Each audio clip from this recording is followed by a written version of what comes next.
We're not live, Eljay. Are we live? We're not live. We need to figure out the, what was the structure?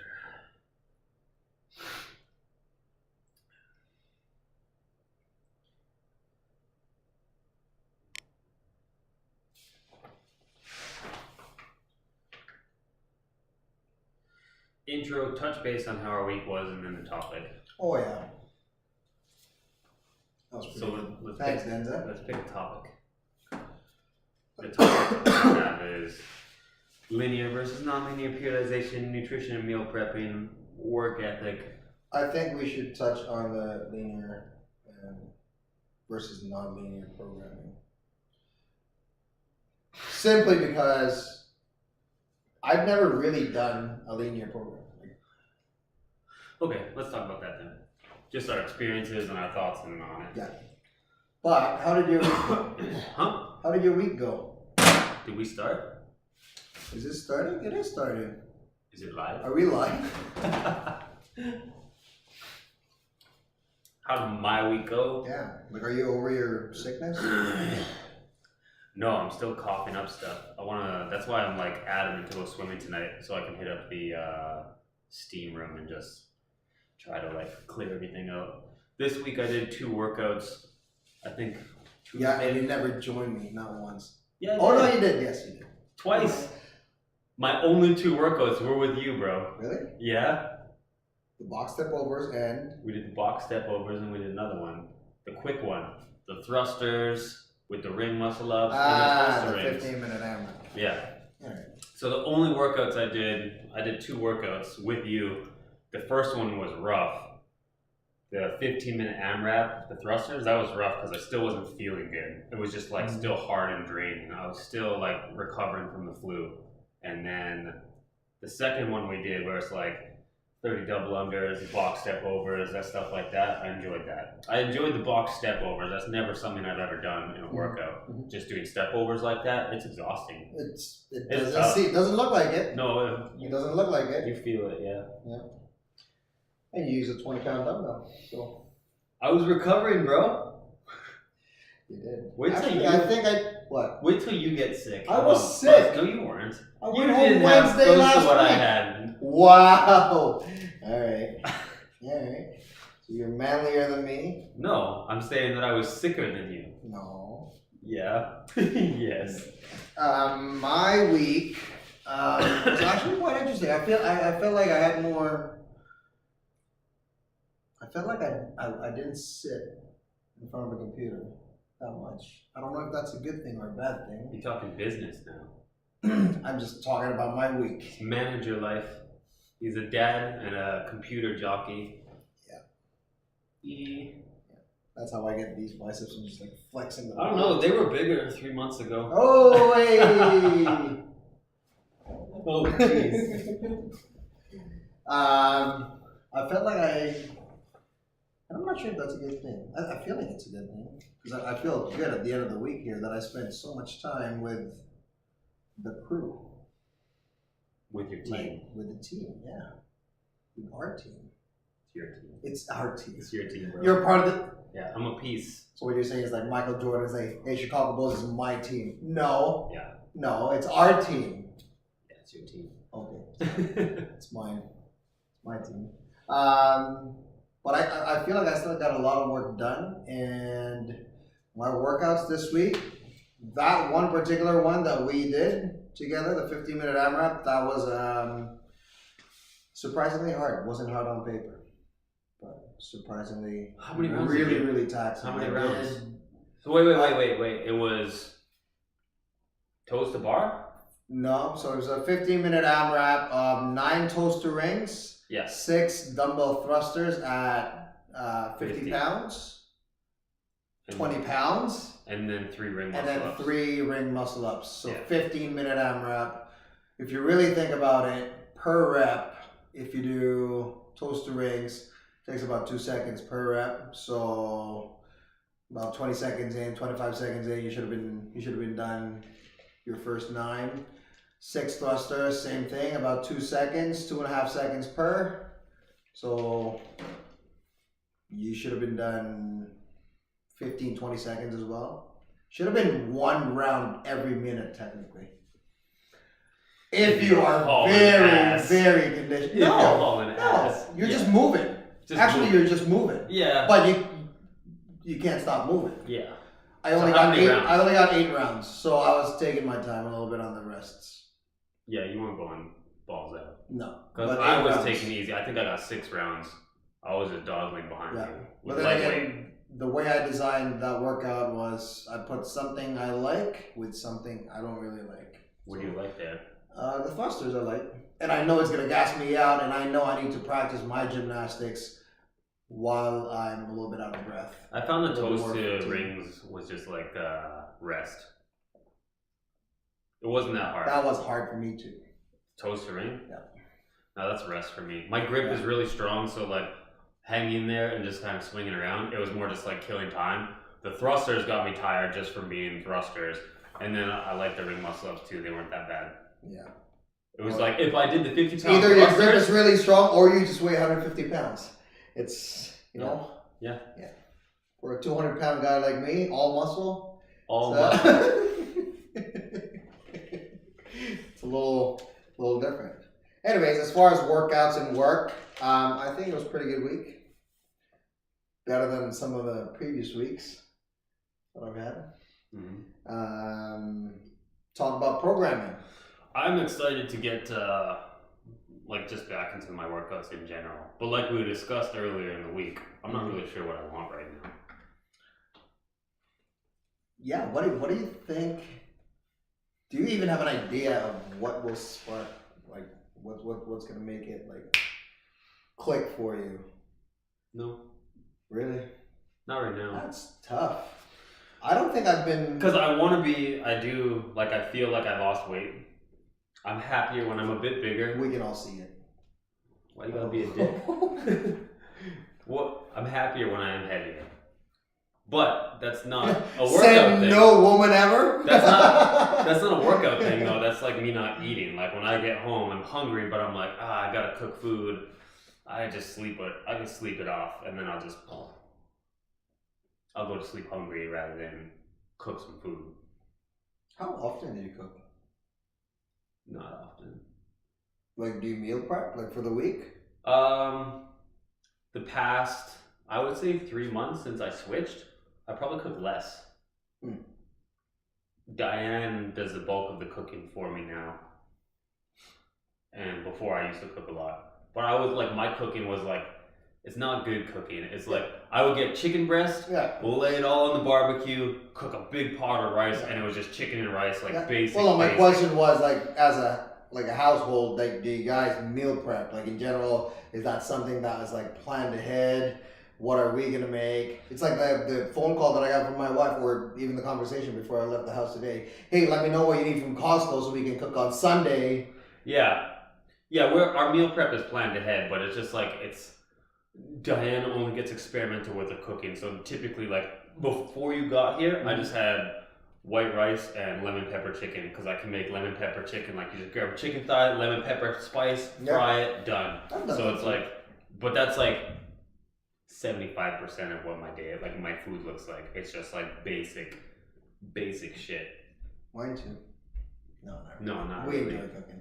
Yeah. I enjoy cooking, and then my wife never used to like cooking, and now she's really into it. Yeah, so I see your meals. It really turns me on. Your food is different every time you eat, and mine is just like the same shit, which is why I'm not that excited to.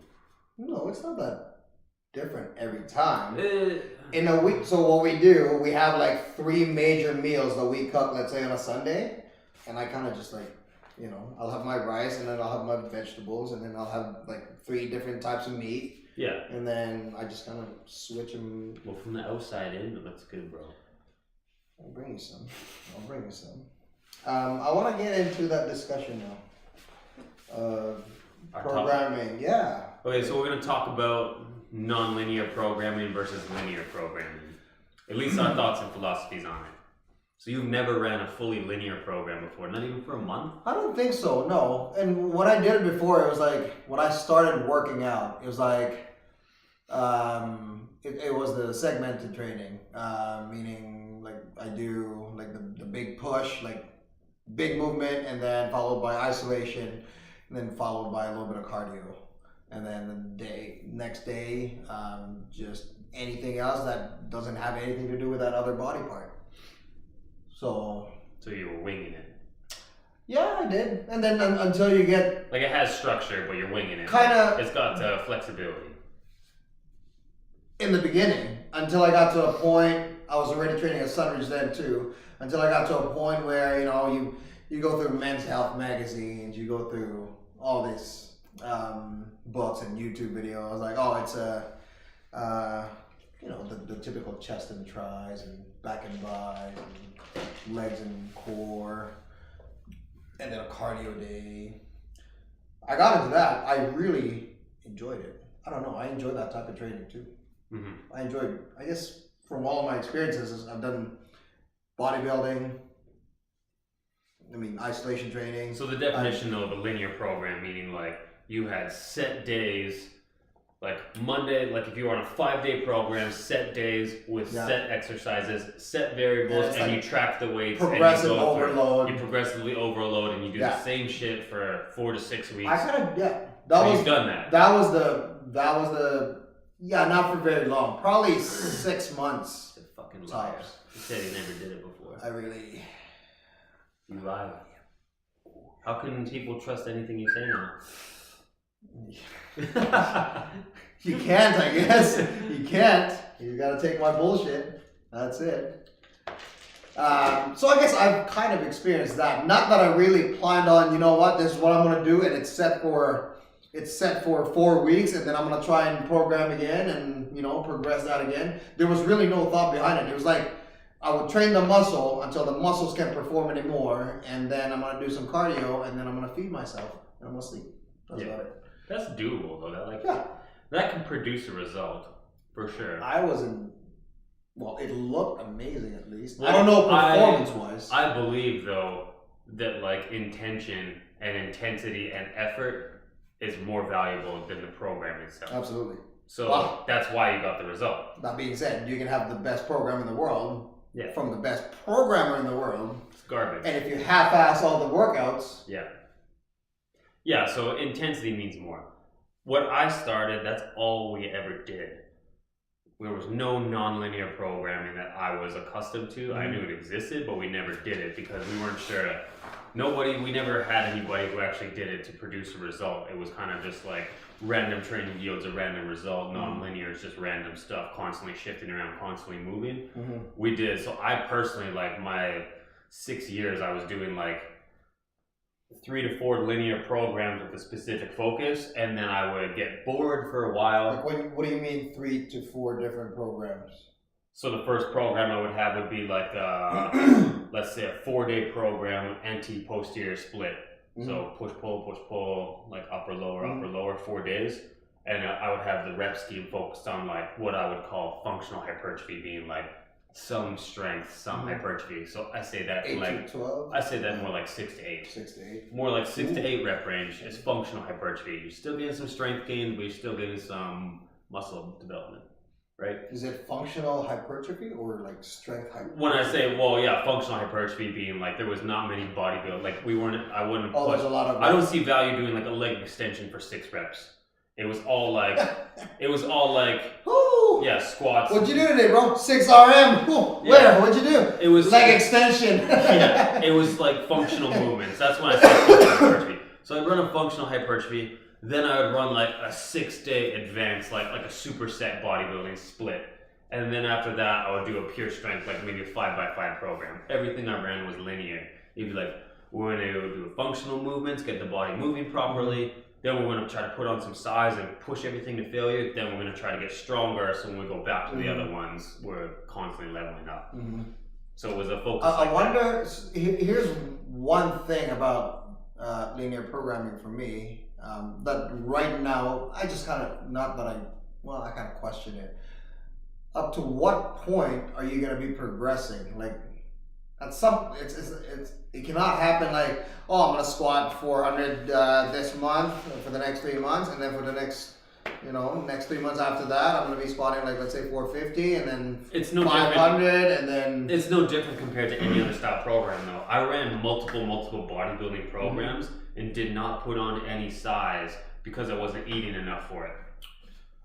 was the intensity there, Eric? The intensity was high. So it actually got me more, like, I looked really large because I was so cut because I didn't have any body fat on me. So the intensity was high. I put on as much muscle as my frame would allow, and then it started cutting body fat down because I wasn't eating enough. So I got super shredded and I was very aesthetic, but I wasn't putting on any more size that I wanted to. Like, I was plateaued on size because of diet. Isn't it just food out, like, at that point? At that point, it was just food. But that's what I'm saying. I ran a 6-week bodybuilding program, and then a 6-week bodybuilding program, and then a 4-week bodybuilding program, different splits, different variables, but no longer getting the result that you want out of those programs because that missing link was no longer attached. Did you have a coach?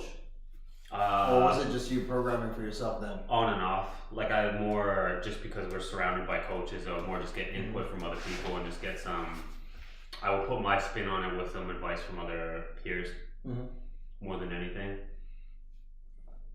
But yeah, like I reached plateaus aesthetically wise from bodybuilding programs because I loved working out. I don't like eating. I love exercising, pushing myself, don't like cooking. So like I reached a point where I like reached a plateau because I wasn't doing things on the flip side. It's the same thing if a person's overweight and they love killing themselves in the gym, but then they go and binge eat a shitload of food. They're plateauing themselves. Like, I don't like working out, but I can push through it. But I also love food. You can't out-train, like you can't out-train a bad diet, just vice versa. You can't bodybuild but not eat and expect to gain size. Is that statement actually true? You can't out-train You a bad can't diet. out-train a bad diet. I think you can out-train a bad diet. You just won't be healthy, and it's still if I'm burning X amount of calories versus of me. You know what? I'm gonna have a burger for lunch, and I'm gonna have. It could be bad food, but if the calories still low, I think you can out-train it like physique-wise. Like I'm sure you. Yeah, can but do then that. you're getting into the definition of what is exactly a bad diet. Is it just like eating McDonald's once, or is it like binge eating food all night? Like it's a different. You're getting into. I think okay. Yeah, you're right. I was kind of referring to as when I say bad eating, is it just bad food? So, or am I talking more like fuck? Today I crushed 8,000 calories. Yeah, that's the thing. So I think that's bad. I want to get back on topic to linear programming. I think linear programming can produce a result though.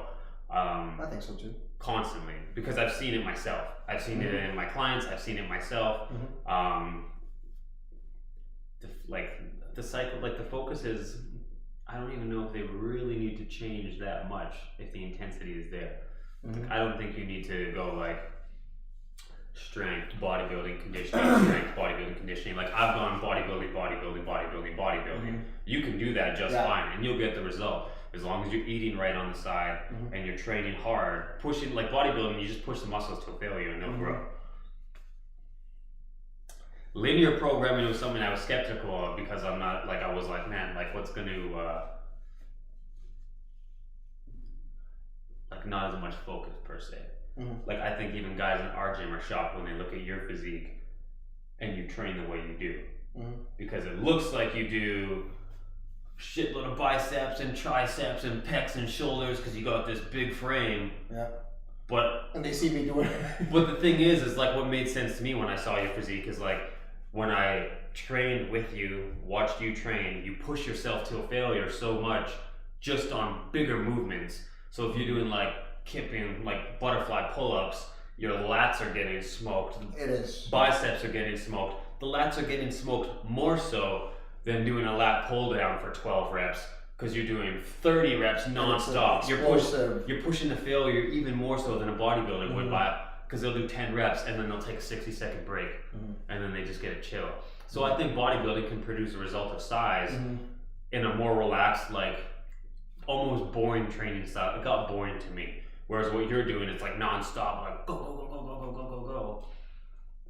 And you're still reaping the benefits of like putting on muscle. It's just in a different way. Yeah. And see for me, and I know everyone's different. This is my own perception of like why I train the way I do. When I was into bodybuilding, I think I have self-confidence. I think so. You're probably not. You're probably not. I hate myself. Right? I look fat. What is this? But the focus, what I didn't like about it, and like the end result, or could be the end result if I go extreme about it, was, hey, you look so good, why don't you do a show? I have nothing against people who do shows. I'm just saying, how I was brought up and how I grew up, I just enjoyed playing sports. I enjoyed being competitive. And it was never, but one thing was never a part of my life is like waiting for someone's approval if I look good or not, or if I perform good or not. And for me, it's just, you know, I want the numbers. You know, if you beat me by 2 seconds, you beat me by 2 seconds. If you beat me by one shot, you beat me by one shot playing basketball, right? It's like, I like the performance aspect, and I think it is healthier, again, personal opinion, I think it is healthier to train for performance and health as opposed to I want to train aesthetics. I think it creates a bad mindset for some reason. I don't know. I don't know if that's just me. That's a hard one. I think bodybuilding, I see where you're going with this, and I feel like we could offend a lot of people by talking about it, but I feel like but this is our podcast, so we'll offend whoever we want. If you don't like it, you can turn it off, unsubscribe. Bodybuilding to me, when people are just training for that, once they get into it, let's say not like people who just come to the gym, they exercise for 6 months, then they stop. Mm-hmm. Like the people who actually take it to the next level where they're like, I'm a bodybuilder, this is what I focus on, I feel like it becomes extremely narcissistic. My disconnect, because I've been to powerlifting meets, Olympic lifting meets, been to bodybuilding shows. I haven't been to a CrossFit one. We're going. But I've been to a bunch of different shows. I've been to basketball games, hockey games. Yes. When I went to a bodybuilding show, have you been? Yeah. Like, were you backstage or just? No, I've never really gone backstage. So I've done backstage and I've done the crowd. Yeah. When I was in the crowd, everybody's literally just there to see the one person they're there to support, and as soon as that person gets off stage, they fuck off. Yep. They go. They go. And then like everybody's just there to support that one person. So it's not really like when people say it's a show, it's a sport. Or it's a sport. I believe a sport is like you're there to see the whole shebang. Like I don't think you go to a hockey game to watch one person play. Yeah, it's about the team. It's about the game. Well, it's about the game. Yeah, it's about the game. Absolutely. And like, it just wasn't that appealing to me. And then, so when I was backstage, what was even worse is when I'm sitting back there with people who competed, just as moral support, whatever you want to call it. Literally, everyone's just back there, like, just staring at themselves in the mirror, just like, and then they're like, yo, Eljay, does my pecs look good, bro? What about Eljay? Check this. Spray you a little bit. Yeah, shine it, yeah. And they're just like, they're just so caught up in themselves and their external physique. And I know, I've seen the cause of damage. I've seen the damage of people who compete once, then they lose themselves because it's not a sustainable lifestyle. And then they beat themselves up for the next 3 to 5 years because they lost the physique and I used to be shredded. And then I see these people just go through this vicious cycle of trying to obtain a physique that is not realistic to have long term. Like, I'm a genetic freak in the fact that I've had a 6-pack for a really long time, but I'm just skinny. Whereas like you have like your physique is, tell me, Eric. It's sustainable and realistic. It's built, it's realistic as long as you continue to eat the way you are and train the way you are. But there's just a difference. Like I'm kind of just rambling now. Yeah. Now, what I want to get into, so same programming, but it's like, okay, Nonlinear. I like CrossFit, and I enjoyed bodybuilding when I was doing it. All I'm saying is that it was like, I feel like it was creating a negative mindset, to like, hey, I'm gonna eat, super clean for like 5 days, and then I'm gonna have a cheat day. I don't know. I never got the cheat day. When I was starting training, I'm like, hey, you want to lose? Because I was heavy. I was pretty heavy. I'm like, you want to lose weight? Just fucking eat clean. train hard, eat clean, play basketball. Like I was a member of Sunridge. Every night I was one of those guys who played 9 o'clock, 10 o'clock. I was just shooting hoops in the studio, right? But there's also a part of me that, hey, okay, CrossFit movements are tough. Functional training is tough.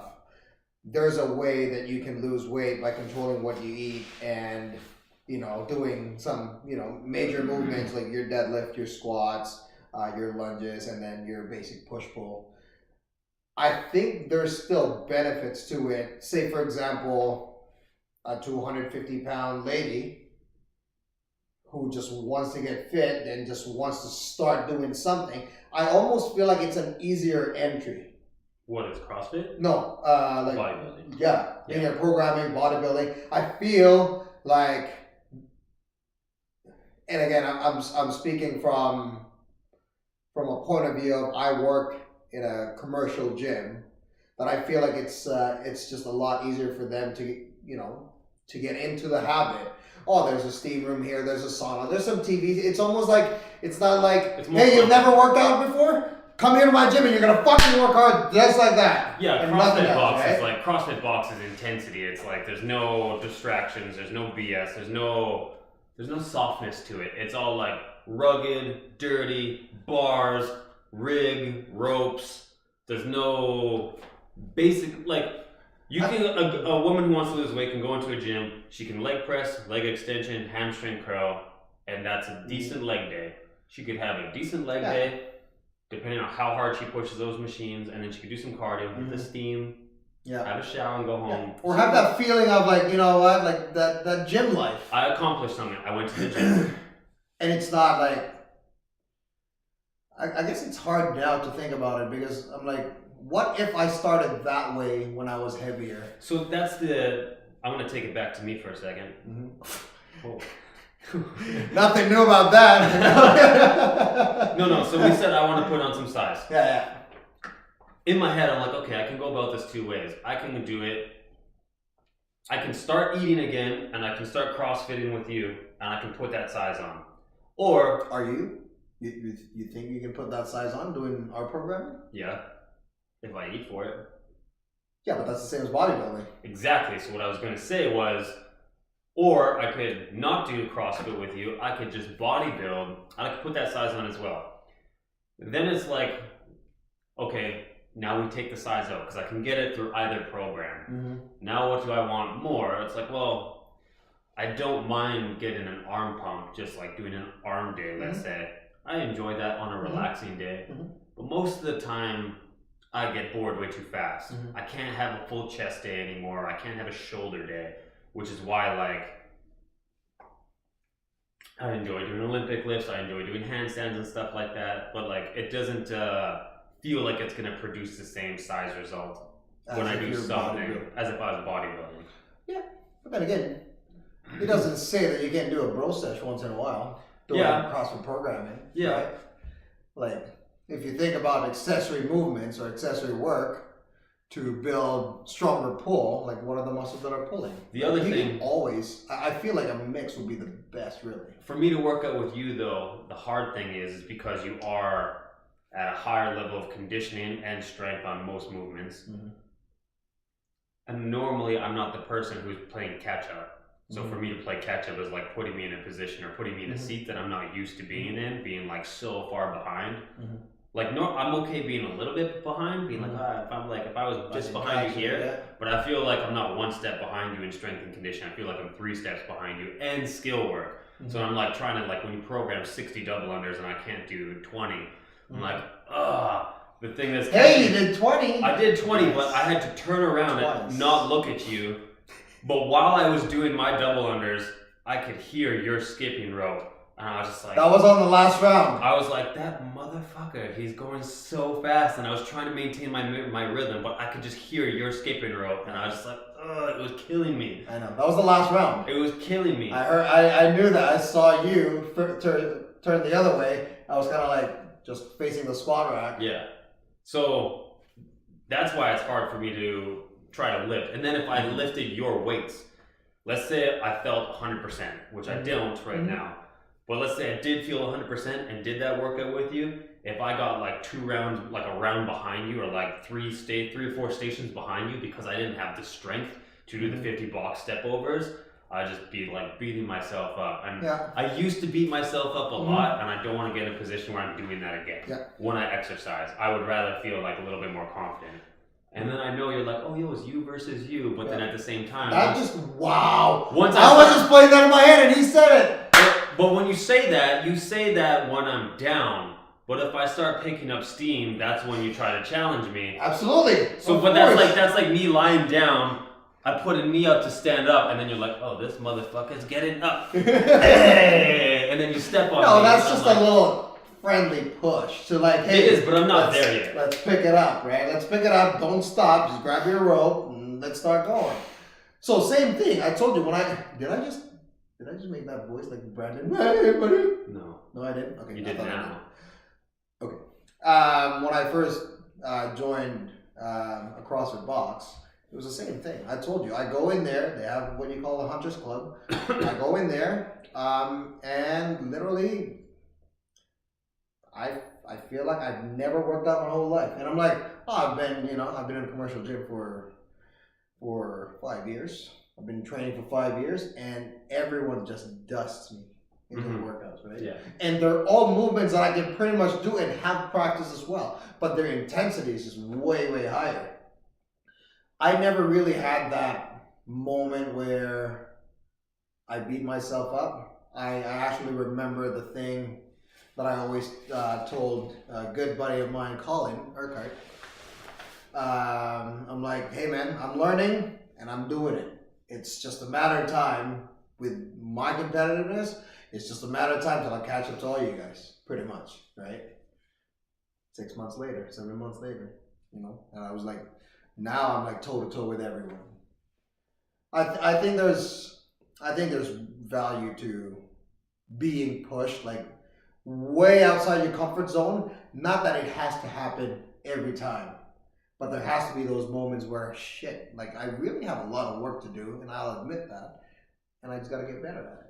Like if it was handstands and just ring muscle ups, I'd get dusted by you. But it's yeah, I don't know. I think it just depends on the day, and maybe it's my personal mindset. Because like when we did that one workout in the studio, 95-pound lunges on the back for 100, and then 95-pound push presses for 100. That was tough, and I was behind you, and you did beat me by a lot. But I still felt like I was like, I could keep going, I can cruise, I could keep going, I could keep going. But then sometimes it's a beautiful feeling. But sometimes I don't know, like it's just not there. Yeah. I feel like the mindset for me when I do workouts like that. I feel like we're off topic. Are we off topic? We're extremely off topic. We just got selfish. Anyway, talking about talking about me, talking about you. Yeah. No, anyways, what was I gonna say? I when I do these workouts, it's almost like there's only a handful of times that I would go almost 100%. Normally, from what I've been experiencing, like those types of pains where you got nothing left, you should feel that once in a while, just so when you're in competition, which for me, I like competing. Well, not really competing in like local competitions yet, but like just a CrossFit Open, just to kind of test myself. You need to know how that feels. Like you don't want it to be your first time dying in a workout when it matters. Like I feel like, CrossFit Open matters to me. I think. But what I was trying to say is like, I try and hover around 90, 92, maybe 95% effort. Yeah. Just constantly there, not really redlining. Well, that's kind of redlining it. But I think right now, just because it's on my mind, I think the more valuable topic right now is just identifying like focuses, wants, and goals and stuff like that. Because let me try to explain this. I think people come to the gym with a weight loss goal or a weight gain goal, but it is a superficial band-aid that they're trying to do. Like they're not trying to lose weight. Most people, I believe, are not trying to lose weight so they are healthier. They are trying to do it so that they look better because they think that it's going to make them feel better. If guys want to put on muscle, they're doing it because they've been bullied, or they want to look better, or they want to look sexier, and they think it's going to make them feel better, but it's a band-aid. Or it is the solution for them. Like, guy puts on muscle, feels better, gains confidence, gets cocky, loses muscle, loses self-respect, loses self-esteem. Everything that came with the mindset left with the external. Yeah. So for me, what I'm talking about now, when I talk about goals, focus, wants, and needs, if I take it to myself again, yo, shut up. I've gone through that journey of understanding that me putting on size doesn't make me feel that much better.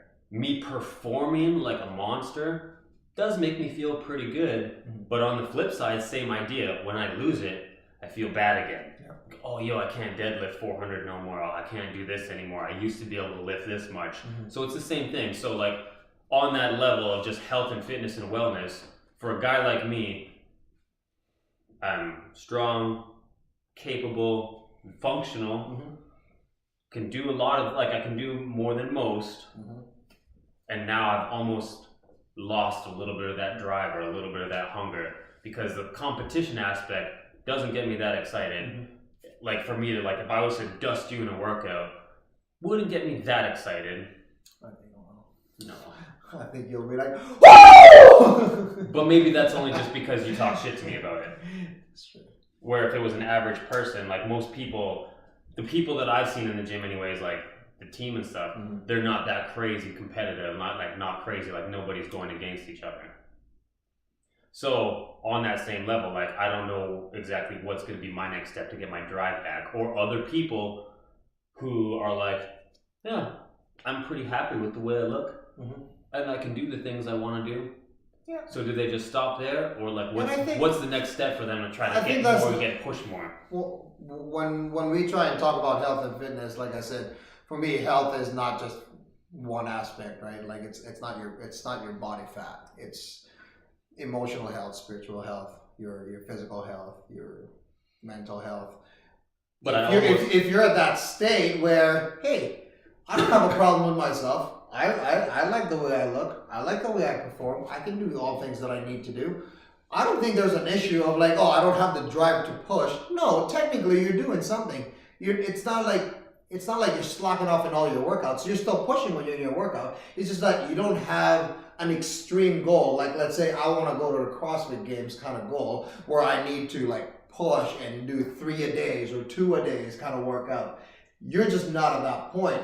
But my workouts, so that's where I'm me or other people. I've been more hard on myself because I know I don't have as much push as I used to, and now I'm like, oh man, like I'm like a dying lion. Like I got no more hunger anymore. Like, and it's when we talk about mental health, my mental health is being affected because I'm like kind of feeling like, like what am I doing now? Like what's the purpose? What's the focus? Yeah, I'll run some double unders with you and some box step overs and some handstands and stuff like that. But like, yeah, I can do all that shit pretty comfortably. Yeah. Like, and if I did 50-pound step ups over 20-pound, the only satisfaction I'd probably get out of that personal satisfaction is to not hear you call me out for doing 20s. It wouldn't make me feel that much better for the fact that I did 50s. Just like if you did 55 rather than 50, you probably wouldn't. It wouldn't like trigger more happiness being like, yo, I hit 55s instead of 50. You'd just be like, oh, it was a harder weight. It was a little bit harder. I did a little bit more. Yeah. I just like, I don't know. That's a tough position to be in. Like I said, for me, like is like CrossFit, your competitiveness is what's driving you, it seems. Yeah, and then I just like, it's something performance is just something I enjoy. Whether I do the CrossFit Open or do local competition, I feel like I've never really done a local competition, not once. I've only done the CrossFit Open twice. I've dabbled in the workouts before in past, like CrossFit Open workouts, like 2016 and 2015. I've done some of them, not RX'd, right? But it's just, when I perform and when I give it, let's say 100% on that day, that's just what I enjoy. So I guess the drive is just coming from the enjoyment of like, I pushed hard and I feel like I'm getting better mixing some of these movements that I hate and I like, and it just feels, it's almost like I want to feel comfortable. No, not really comfortable, but like something really hard that I look at, like let's say on paper, and then I do it, and it's like, oh, See, and I didn't die. I think that I also have an internal struggle of just what I want stylistically wise, being like I could train really hard and try to catch up to strength and conditioning purpose, right? Or I could keep going down the speed I'm going, and I could focus more on like achieving more flexibility and unlocking higher level advanced gymnastics movements that I don't think a CrossFitter would ever be able to achieve. Like a one-arm handstand, perfectly stationary, or a planche or something. That's not in the scope of CrossFit. Absolutely. So to unlock different stuff like that, but still the intensity is not really there. Like, and I don't know. It's training for that is, I think. I don't think it's that intensive. I think it's consistency. Well, but that's the thing with, so I want to go back to linear and like non-linear programming. I still feel like, remember when I tell you like, oh, when you're getting closer to the CrossFit Open, that's when you start doing this, and this. And then just right after the Open, if you don't qualify for regionals, which there's no regionals now, that's a totally different topic right now. But if you don't qualify for regionals, then you go back to your strength. Basis is still strength. Like for you to be at the highest level, you don't only have to be efficient in let's say movements, and it's not just your cardio endurance. It's literally like a extreme combination of all of them. Right? So when I say linear versus non-linear, I still feel there's still a pattern to getting better at like what I do. What's the purpose of this topic though? Linear versus non-linear programming? Are we trying to decide what's better, or are we just discussing? In my head, it was like I kind of want to bodybuilding versus CrossFit. kind of. That's style talk. That's style talk. It is, but you could do. I think you could do a linear CrossFit program. That's what I'm saying right now. Is I feel like if I actually look back to how I trained and how I was programming and got programmed for, there's actually still you could have like a progression. You could have a 1 month program that it's like it's a 4-day program going to focus on your foundational movements, and you're going to get strong at them. Like we sat down and wrote down the foundational movements for my video library. You could build a program around those movements. It's a 4-day program, and they could execute it 6 weeks. And you can say at the end of this 6 weeks, you should be very, very efficient, like proficient at these foundational movements. Now you're on to the next batch. This is going to be a 4-week conditioning. So yeah. So linear programming versus non-linear programming, which one do you think produces a better result? I think for health overall, mental health, physical health, emotional health, I'm just going to make this clear right now. It's actually not bodybuilding versus CrossFit I was thinking about. It's like just isolation training versus just like GPP, just general physical preparedness, that if I need to run, I can run. If I need to row, I can row. If I need to lift, I can lift. If I need to move, I can move. So the nonlinear programming that we're kind of doing now is almost like on the extreme end of there's like a little bit of competitiveness, but it's technically GPP. It's just general physical preparedness. Yeah, but I would argue that most people need just the GPP work versus isolation training. But that's where you come to the point that like the GPP work requires skill and maybe it requires a little bit more intensity. It does require more intensity versus like isolation training. Anybody can go into a machine and be like, oh, these are the muscles I'm working. Oh, the swing arm moves like this, and I stick my leg in there and just lift. Oh, okay, I can do this. Yeah, but I feel the intensity could still be there. Like you said, it will produce results. But chances if are you go to that like far end of 90-95% effort. From working though in a commercial gym for like 5 years plus, I don't see many people who do isolation training to a high level of intensity where they actually There's only a few of them. where they actually are doing as much work. Like the box step over is just you hold weights, you step over a box and step down, turn around, step over and step down. basic. Not a lot of technique required there, No. but anybody could say, you throw some weights in your hand and get them to step up and over that thing 20 times, it's going to be tough. Whereas if you sit them in a leg press and say, okay, do 3 sets of 10, 60-second break, I think you have to push way harder mentally in order to get the same effect of Step over. the step over. It's like the leg press will be easier every time. Like, it's almost like you could do the step over with 60% effort and it's going to be hard. Whereas to get the same level for you? To get the same level of effort on the leg press, you'd have to push like 8 out of 9 intensity to get the same level of fatigue or the same level of like volume executed on the body, like nervous system wise as well. Like we talk about like what's most neurologically taxing, doing a leg press 3 sets of 10 or stepping over that box 20 times, even with light weight. What's going to be more neurologically taxing? Probably the step overs. Well, because it's a movement versus just a push-pull. Right? Yeah. Or like just a push. So the GPP work that you're talking about, I think, is what most people need, which would produce the best results. But you can do the GPP linear or nonlinear. You could. You could. I think the difference between linear and nonlinear, now that we talk about it, it's honestly what works best for the person, because I think some people need that structure where they can just go in and know what they're doing every single time. What then you numbers get they're going to hit. And then you get the OCD people who are like, I want new things. I get bored easy. Like, it's the same thing. Like, what's the best diet for you? It's the diet that you can follow. What's the best program you can follow? The one you can follow. I've done the one you enjoy, I believe. Yeah, the one you enjoy and the one that you can follow. I've done linear programs it's supposed to be a 6-week program, and I do it for 2 weeks, and I'm like, oh, I'm so bored. And then I'll like do a bro day, and then all of a sudden I'm doing a power day, and then I work out with you, and then I work out with Denza, and then I'm like, shit, I've been off this program. Now I either need to restart this program or I need to not do it. Or like there's. So that's been my whole gym life. I followed, a couple linear programs, then I work out with my friends and just kind of do random stuff for a while. And though when I break away from the programs that I did, I normally get a better result when I have a physical, tangible program in front of me. I think everyone will. I think so.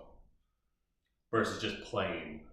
Working out with my friends, like this week was just play. I just played with you a little bit when we worked out. And the week before that, I was just playing. Yeah. When I was actually like focus intensity is when me and you sat down, built that 1 week together. Yeah. I went hard on that week. I was so excited, and I went hard, and I was like, because it was for you. Yeah. Right. But that's what I mean. It's not just a workout. It's like it's a workout with a thought of some of your weaknesses and some of your strengths in mind. Yeah. So it was individualized and specific to me, and then I killed that week, and then I built the next week, and then I got sick, and now I'm kind of here again where I'm like, shit, what do I want? So I think linear versus nonlinear, the biggest thing with them is it depends on the person and what works best for them in their mind. That's my closing thoughts. I don't know what you think. Works. I just feel like I think it's a part of that I want to talk about the topic is like do you get I will get bored. Like right now with the things that I know now and the things that I know I can achieve, say playing around a little bit, there's still a thought process to my programming. Yeah. But I'd be so bored if I just had to. But some people can get overwhelmed if they go in your program and they only see you once a week. And let's say you're not as open, not everybody's going to be as open as you are, being like, yo, come see me anytime, ask me any questions. Some people are going to be like, they're going to give people a nonlinear program like that and be like, yo, run it. They're going to have thrusters in it, but they can't even squat properly yet. So some people would benefit from doing some people need that 1 year of bodybuilding foundational stuff where they can kind of hone their skills down a little bit before they're like, now I want to challenge it. It's like the difference between going from crawling to running versus I can already kind of jog. Now I'm gonna run. It depends. It's very person specific. This whole conversation we're having is just extremely person specific because you're gonna get people that want the challenge, which in my opinion, the nonlinear program will offer more of a challenge because it's going to require greater knowledge. When I release the learning curve so much learning. The learning curve is steeper. Whereas if I give you a 4-day program, as soon as you know those 4 days, you get to go for 4 to 6 weeks. Whereas every week on a nonlinear programming, you actually have to be more invested and more committed to actually learning and understanding. Not everybody's that invested. Like I got people, I've had clients who train with different trainers for years, and then I'm like, okay, we're gonna do a barbell front squat, and they're like, what's that again? And it's like, you should kind of know this. Like, you should know this stuff by now. Like, or if you say like anything, like just movements in general, right? Like, if I say a good morning, like, okay, you're gonna do a good morning for a warm up, and they're like, what's a good morning? Oh, and they're thinking like, oh, I should know this, and it's like, man, if you've been training with like trainers for 3 to 4 to 5 years, like you should, in my eyes, you should be invested enough that you should kind of know those movements by now. It should just be like clockwork. I guess that's another topic. So again, when we say that we want our podcast to be, you know, it's not just health and fitness, it's like mindset as well. Like, how do we get people to be in that? How do we make it, or how do we make it sound, or how do we make it appear to them that learning is normal, getting better is normal, and you know, putting a little bit more intensity, you know, just little by little every time you come in is normal. Like I feel like learning is not normal for people. Well, learning is not normal because they just want to do the work and get the result. They don't want to learn as to why what's like happening. But then again, even if you give someone, like, how many times have you given someone, here's your 4-week program, you know all those movements? You know? I've reached that point with linear programs. That's what I'm saying. So you give that program to them, and they still don't do it. It's already there, but the mindset is not there, is what I'm saying. Well, that's just like a question of, that's a big topic of like how to influence people. But I also believe that people will make their decisions like when they're ready. Like I believe people learn their own lessons in life when they're ready. And I believe even you, like I think you're a great coach. I think you're a good coach. Oh, thanks. So, but even you, I think, has your limitations when it comes to having somebody come in. You can give them all the influence and all the best guidance and loving support in the world and all the best energy of you, and they still might blow you off, or they'll even disrespect you just to escape it because they're not ready. They're not ready to commit. They're not ready to work. So they'll disrespect you, and then you might come to me and be like, "Oh, I can't believe this. This person did this, and I gave them the world." It wasn't about you giving them the world. It was they were not ready to take it. So they backed off and they actually like burned a bridge because it was the easiest out. So another topic. Because if they said, "Yo, Eljay, I'm just not like Eljay. I just don't want to do it," then you would be like, you would continue. You would still give them. You would still go into them, right? Oh, that was a lot of action. It's easier for them to burn the bridge than it is for them to just say like man to man, Eljay. I just don't like CrossFit. It's too hard. I'd rather bitch out and do some isolation because it's easy. Yeah, I get it. But will those people be ever ready? Yeah. Right? I think I don't know. Yeah, I think I don't know. How many times? How many times has this ever happened that a guy or a girl knows the concept of workouts, knows the concept of good eating, knows the concept of everything. They have all the information they need, and they still don't do anything about it until the day they die.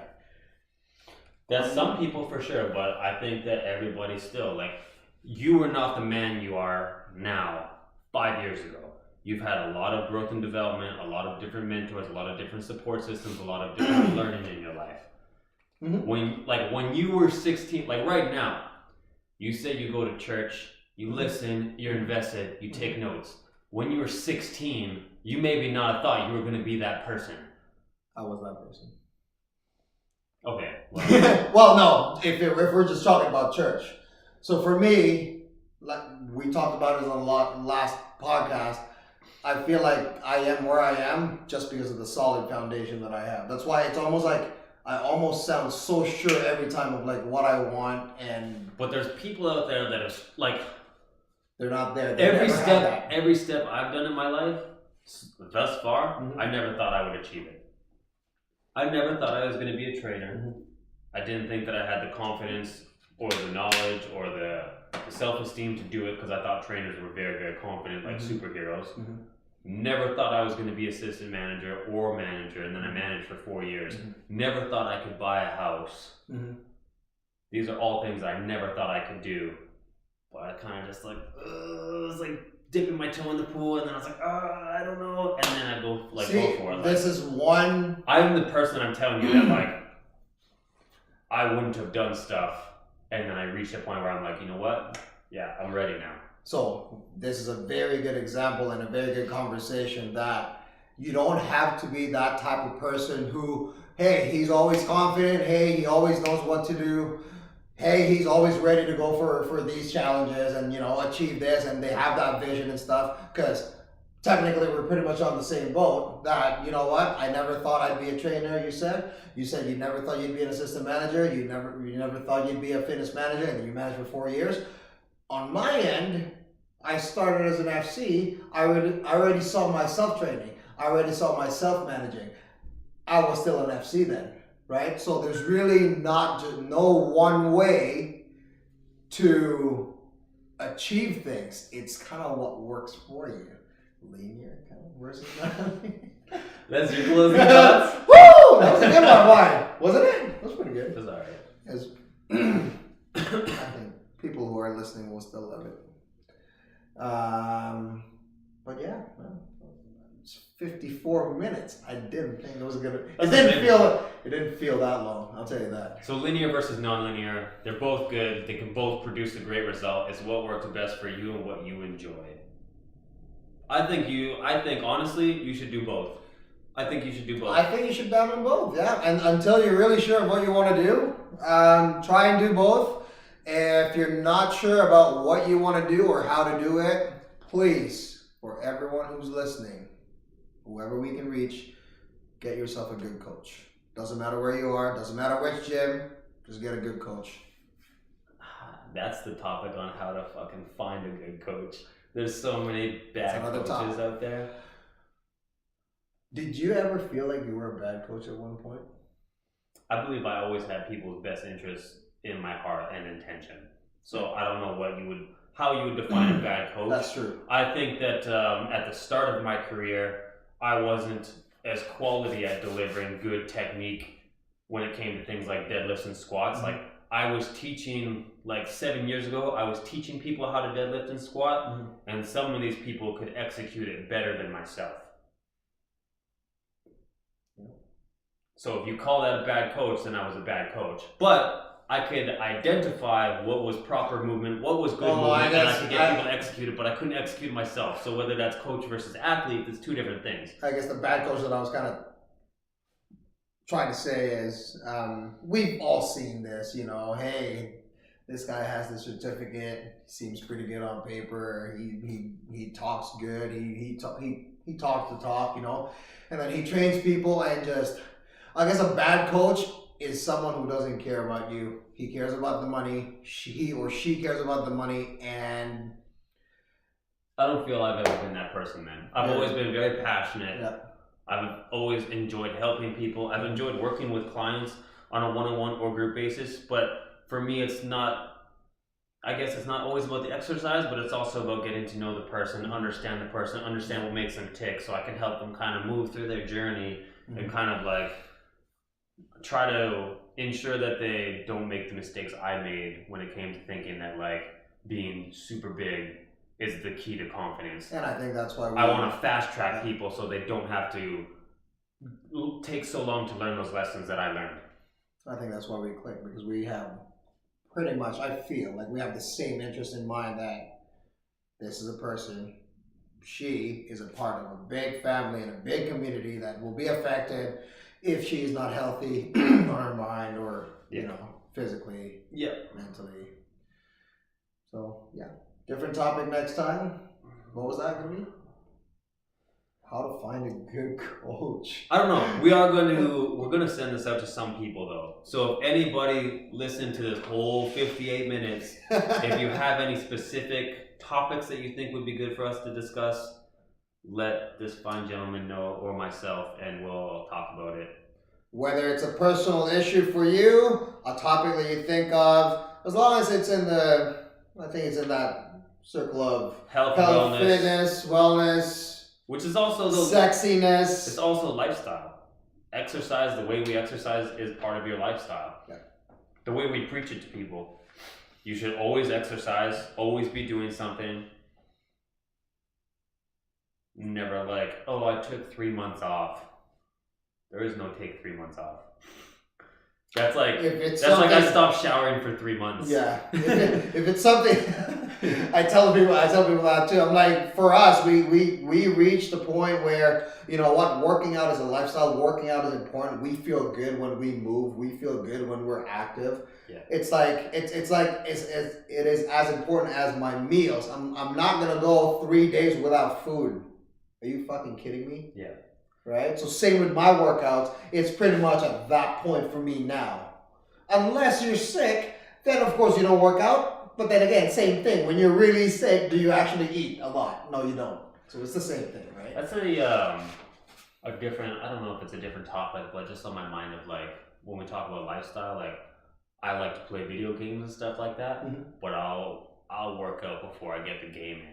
Being like, I was like, a couple weeks ago, me and Diane, like, all I wanted to do was play this game so bad, but I was like, yo, I want to have a good workout first, and I came in here, and I was doing squats and working out with Diane. I built this big program, almost too big, and I crushed it for like 2.5 hours in here, where I could have done a 20-minute workout, and be like, 20-minute workout? No, video game! But I just kept going, because I was having fun in here, and I was like, I want a game, but this is fun too, and I kept going, and I was like, oh man, because like, I felt great. So I just kept rolling. Like, again, this is another example of whatever works for you. It works for you.